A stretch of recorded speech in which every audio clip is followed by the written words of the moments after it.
تو ہمارے ہاں کہتے ہیں کہ ہر گھر میں ایک کمرہ بناؤ جس میں مصلی بچھاؤ، جس میں قرآن رکھو، جس میں حدیث کی قرآن کی کتابیں رکھو، فضائل اعمال رکھو، پھر اس میں سارے مل کر نماز پڑھو، مل کے تعلیم کرو، اس سے گھر میں نبی والی معاشرت آئے گی؟ نہیں آئے گی۔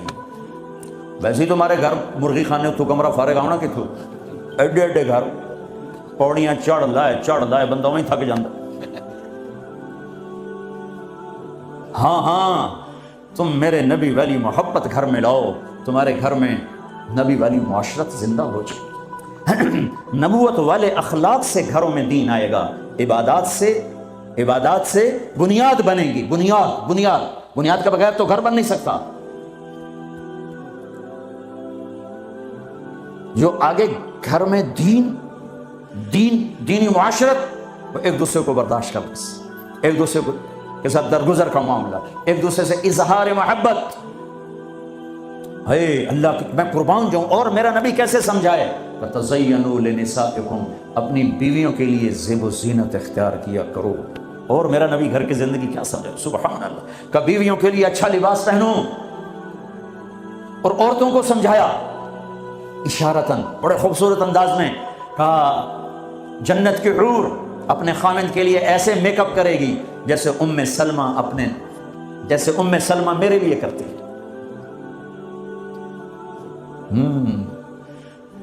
لباس بھی اچھا، بول بھی اچھا، محبت کی نظر ہو، نفرت کی نظر نہ ہو، نظر پورا پیغام۔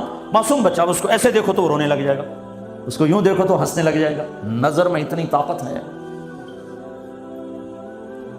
نظروں کو محبت سے بھر دو، زبان کو مٹھاس سے بھر دو، تمہارے گھر نبی والی معاشرت زندہ ہو جائے گی، تمہارے گھروں میں دین زندہ ہو جائے گا۔ طنز نہ کرنا، تانا نہ دینا۔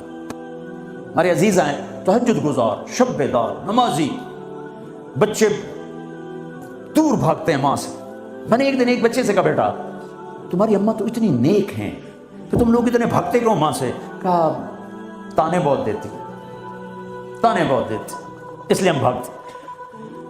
اگر اولاد کو اپنا بنانا ہے کبھی تانا نہ دینا، کبھی اپنے حق نہ، ہم تمہارے ماں باپ ہیں، تمہارے لیے پس گئے ہیں، تمہارے لیے یہ کیا وہ کیا ہوگا جو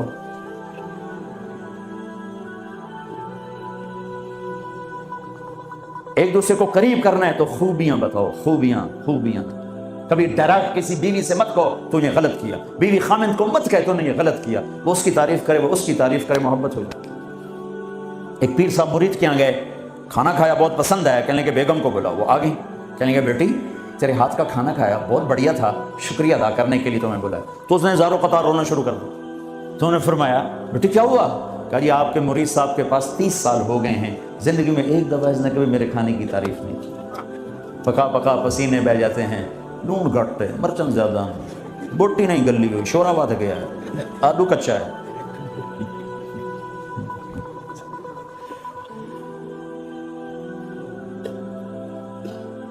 ہاں محبتیں لانی ہیں تو برداشت کرنا پڑے گا، اور جب تک محبت نہیں آتی گھروں میں دین نہیں آئے گا۔ اپنے گھروں کی معاشرت نبی والی لاؤ، ایک دوسرے کی تعریف کرو، ایک دوسرے کی حوصلہ افزائی کرو۔ سبحان اللہ، اللہ کے نبی گھر آئے، ام سلمہ کے گھر کی باری، کھانے کو کچھ نہیں، پکایا کچھ ہے ہی کچھ نہیں، تو خامد و محمد مصطفیٰ جیسا، اور آگے کھانا تیار نہ ہو تو بیوی کے دل پہ کیا گزرے گی؟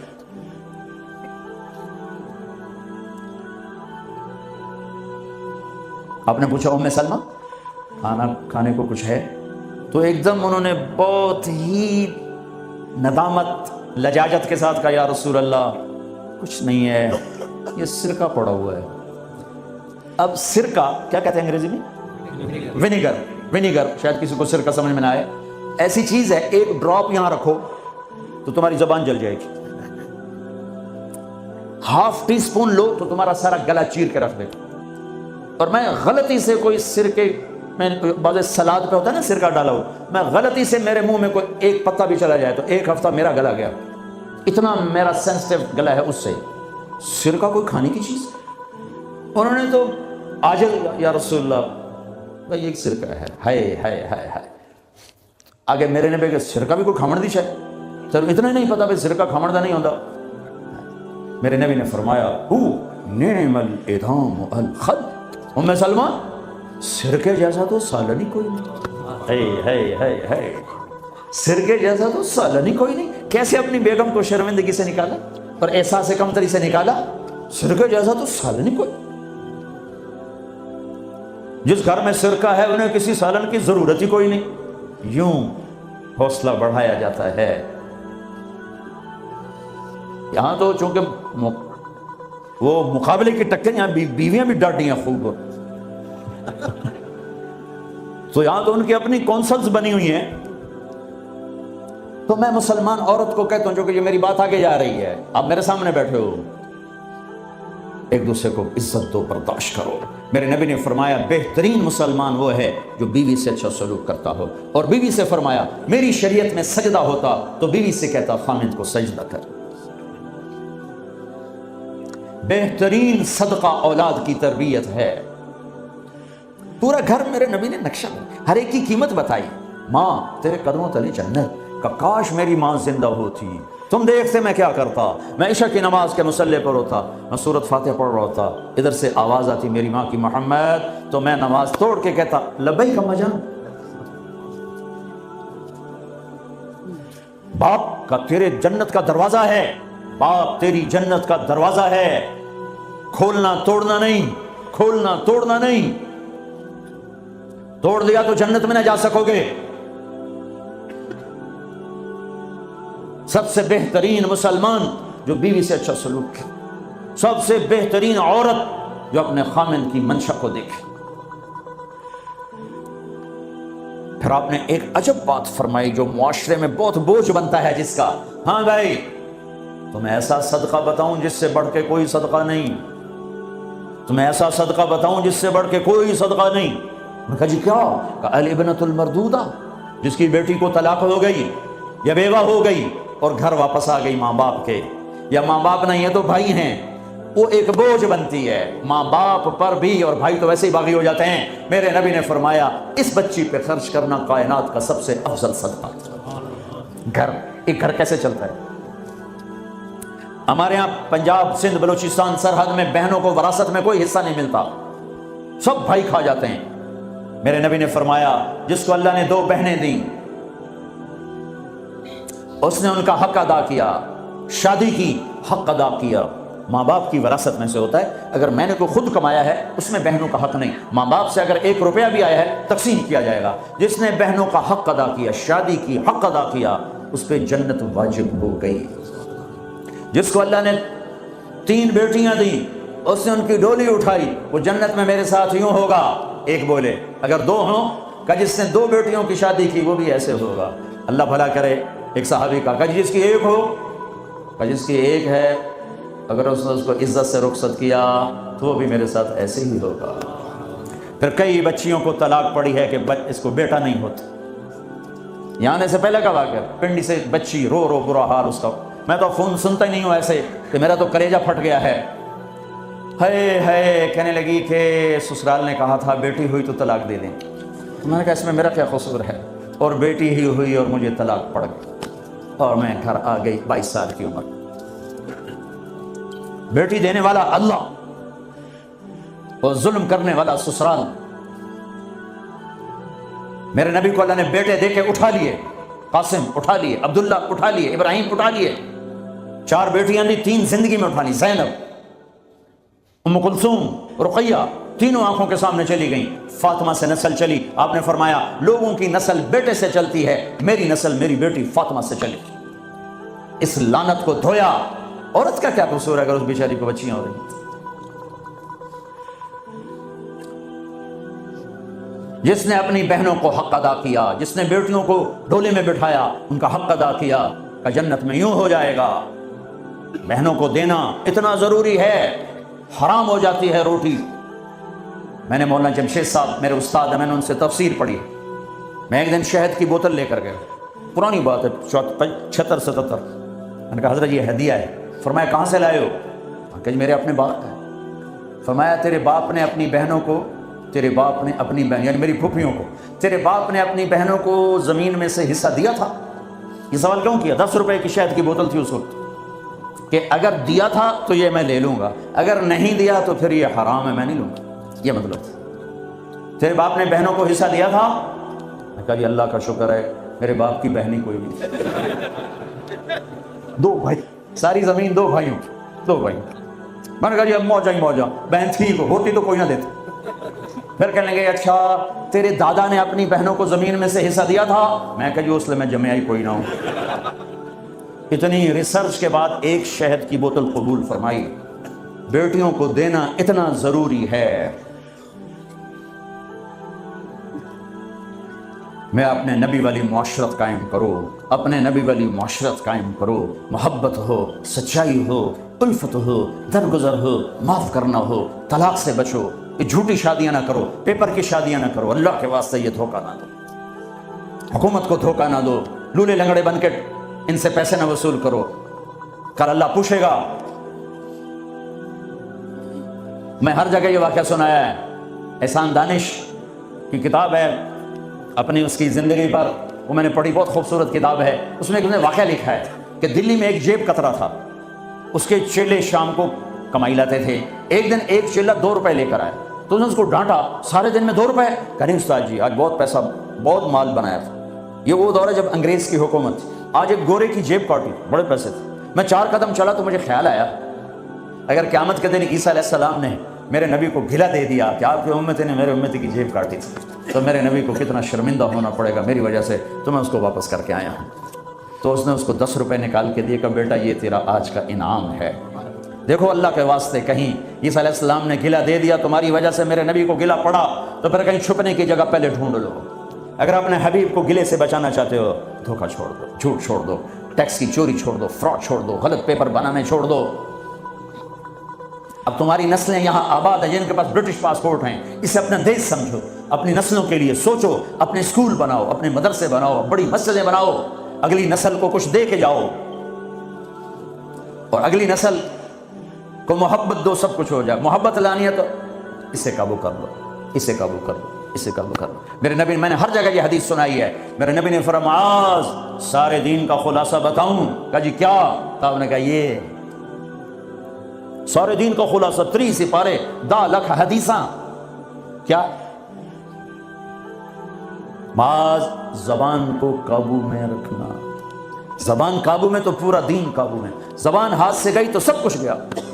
ایک صحابی ہیں ابو دجانہ، جنگ بدر سے آخری حج تک میرے نبی کے ساتھ رہے، جنگ یمامہ میں شہید ہوئے اور بڑے صحابہ میں ہیں ان کا نام، لیکن وہ بدر والا، احد والا، حدیبیہ والا، خندق والا، خیبر والا، فتح مکہ والا، حنین والا، طائف والا، آخری حج والا، یمامہ میں شہید ہونے والا یوں کہتا ہے لوگوں میرے پاس بخشش کا صرف ایک عمل ہے کہ میں نے آج تک اپنی زبان سے کسی کو دکھ نہیں پہنچایا اور میرے دل میں کسی مسلمان کا بغض نہیں ہے۔